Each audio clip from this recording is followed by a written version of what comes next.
राजनीति में अक्सर पूरा खेल पावर का होता है। राजनीति में पद और पावर की पूरी लड़ाई चलती है। इसीलिए सवाल उठना शुरू हो गया है कि क्या सरकार में देवेंद्र फडणवीस सबसे ज्यादा पावरफुल हैं?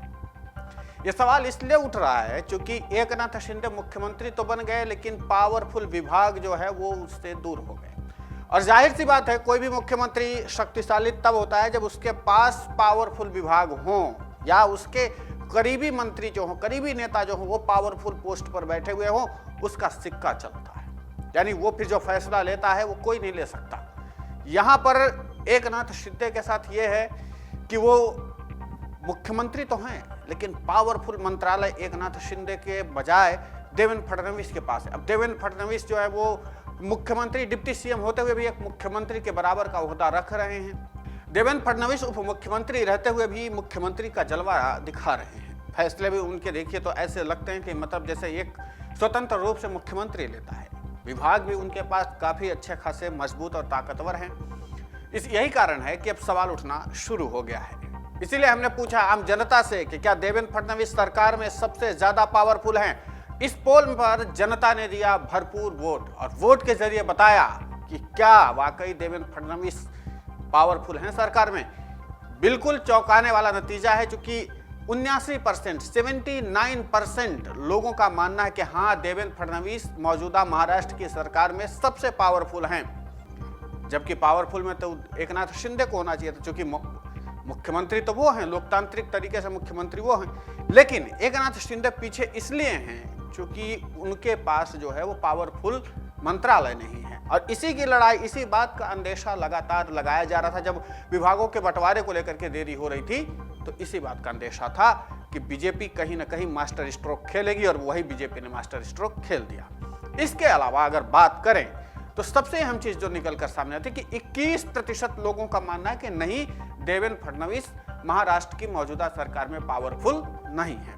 अब इसको जरा बारीकी से समझने की कोशिश करिए। इसकी बारीकी यह है, इसकी यथास्थिति यह है कि जो देवेंद्र फडणवीस हैं वो राजनीतिक तौर पर काफी शक्तिशाली हैं।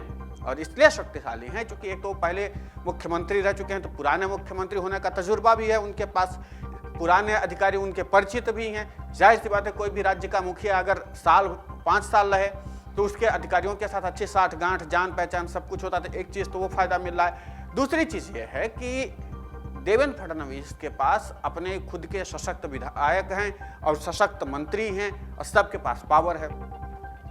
यही कारण है कि उनको ज्यादा तवज्जो राजनीति में मिल रही है। यहाँ पर देवेंद्र फडणवीस के बजाय अगर एकनाथ शिंदे को देखा जाए तो वो एक चेहरा के तौर पर जाने जा रहे हैं। चेहरा मुख्यमंत्री का देवेंद्र फडणवीस के बजाय इस बार एकनाथ शिंदे का है। ये चुनौतियों से भी बड़ा समय चल रहा है एकनाथ शिंदे के लिए। शिंदे के लिए चुनौती यह है कि जिन स्थितियों में वो मुख्यमंत्री पद का कार्यभार संभाले हैं, तो उनके पास एक चीज ये है कि उनके अपने कैबिनेट के लोग भी नाराज हैं, जो उनका डिमोशन हुआ है। इसके अलावा उनके अंदर भी अंतर कलह चल रही है, क्योंकि ये भी कयास लगाए जा रहे हैं कि उनको आगे बगावत न कर दें। एक चीज है। दूसरी चीज ये है कि उनको अभी पार्टी का भी स्थायित्व लेना है, क्योंकि उन्होंने शिवसेना पर दावेदारी ठोक दी है कि असली शिवसेना उनकी है। उसको लेकर के भी बातें चल रही हैं। इसके अलावा तीसरी जो सबसे अहम बात है, तीसरी सबसे अहम बात यह है कि अगर मान लीजिए उनको सुप्रीम कोर्ट या चुनाव आयोग से झटका लग जाता है तो एकनाथ शिंदे क्या करेंगे?